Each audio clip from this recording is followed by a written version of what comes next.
Seguidamente hará uso de la palabra el doctor Pedro Erscovici. Primero voy a pedir perdón por mi inglés, porque Pedro tiene en su currículum bastante palabras. El doctor Erscovici es médico psiquiatra y terapeuta familiar especializado en la Philadelphia Child Guidance Clinic. Es supervisor aprobado y miembro clínico de la American Association for Marriage and Family Therapy y supervisor categoría honoris de la Asociación Sistémica de Buenos Aires. Fue director del Centro de Salud Mental número 2 en Buenos Aires, Argentina, y actualmente es codirector del Instituto Terapias Sistemáticas, por sus siglas TESIS. Además, es miembro del comité editorial de numerosas publicaciones nacionales e internacionales de su especialidad y autor de diversos artículos y capítulos en libros sobre psicoterapia, derecho de familia y medicina familiar. Su tema de exposición será ¿qué le dice la neurociencia cognitiva a la ley en los casos de violencia familiar y alienación parental?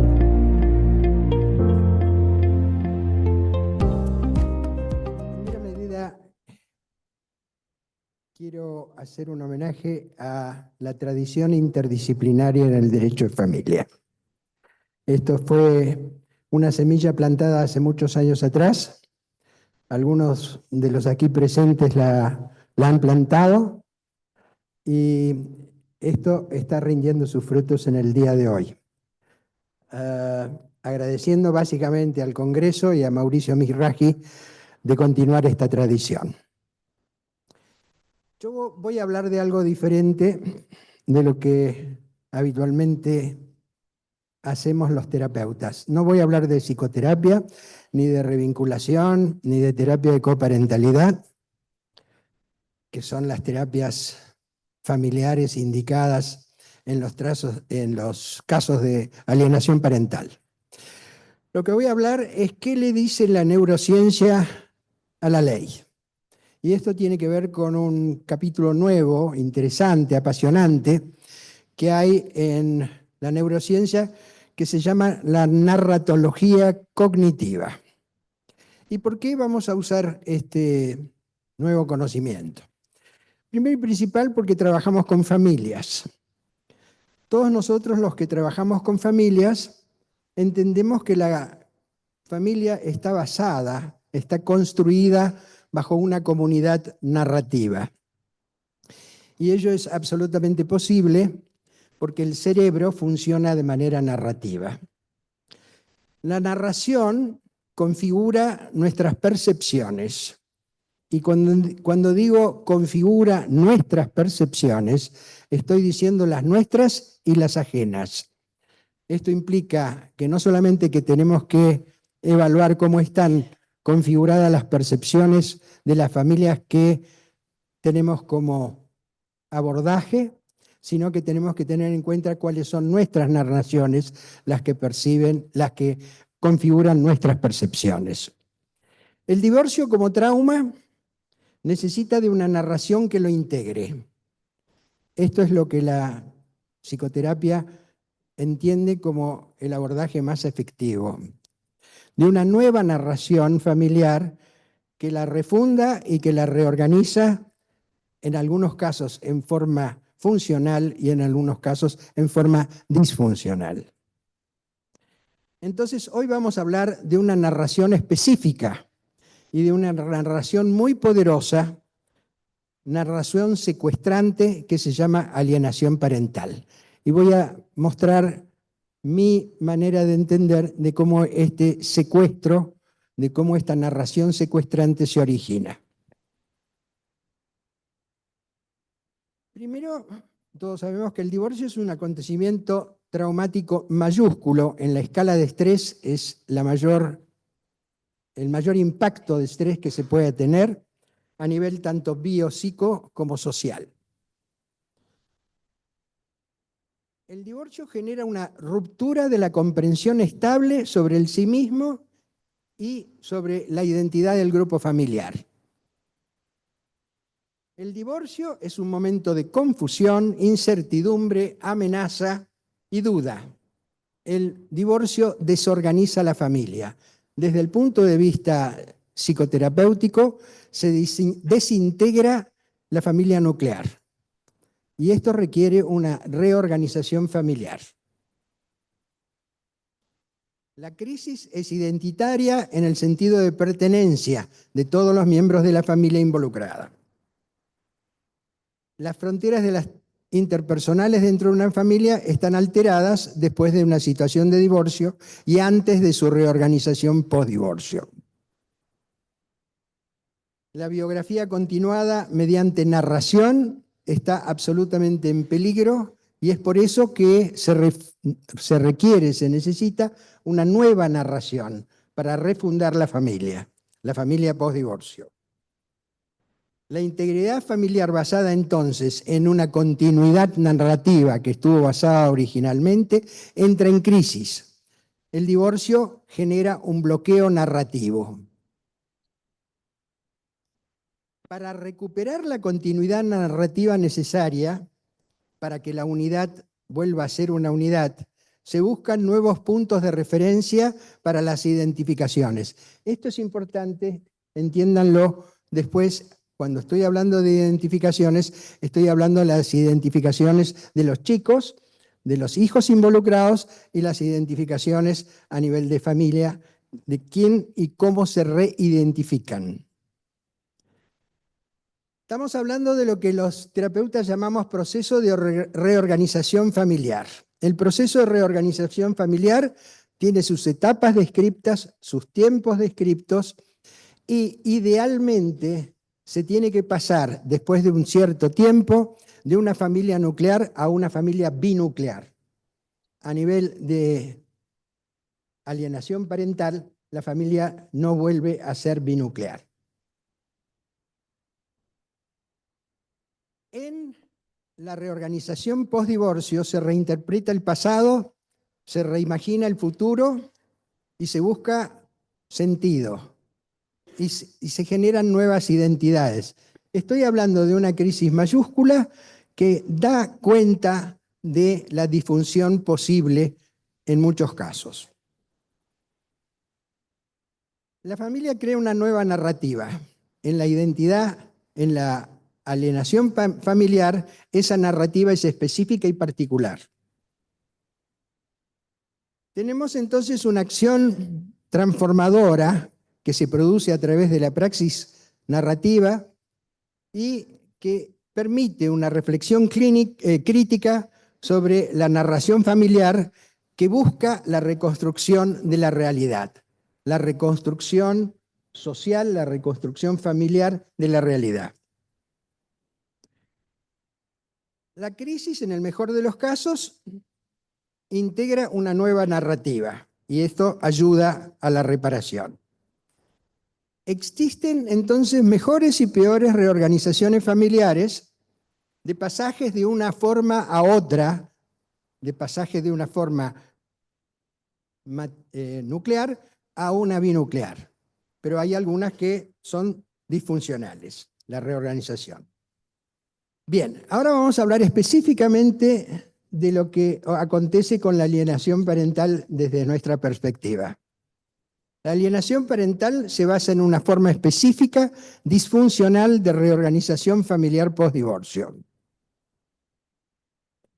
La familia se reestructura como comunidad narrativa de resentimiento profundo con una narrativa identitaria excluyente. La nueva identidad de la familia a nivel de alienación parental está centrada en un apartheid, está centrada en un ostracismo, está centrada en un destierro. En Atenas, el ostracón era una piedra donde se inscribía a aquellos que iban a ser desterrados. De ahí viene la palabra ostracismo.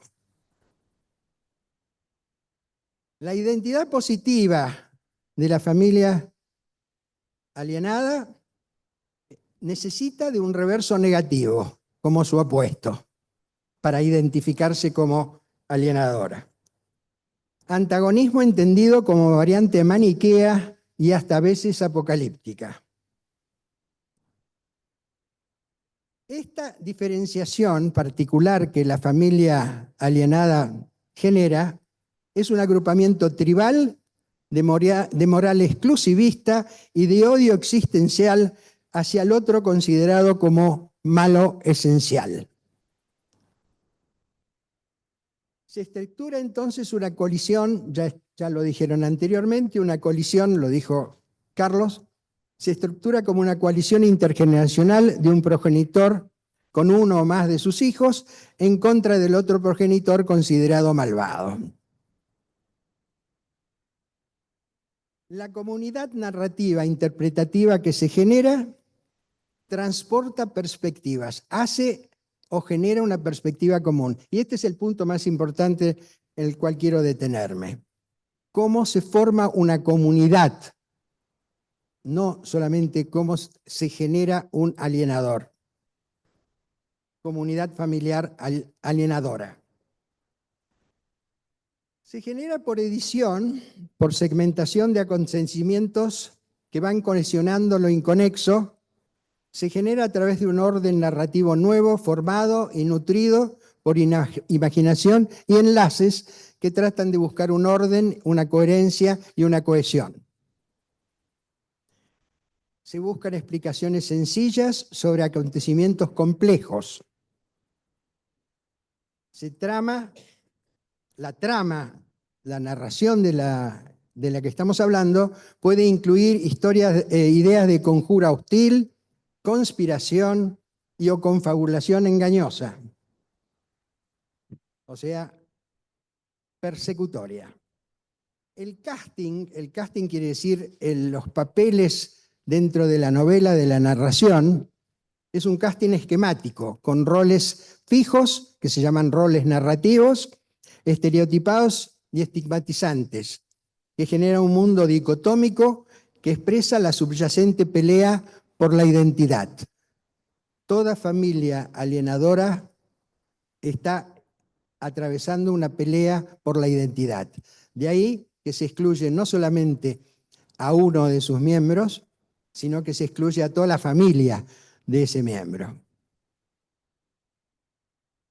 Bien, esta narratología cognitiva o narración encarnada, como se llama actualmente, se basa en que nuestro cerebro es narrativo y de esta manera deriva significados desde nuestra experiencia, enmarcando de manera particular percepciones y permitiendo coexperiencias.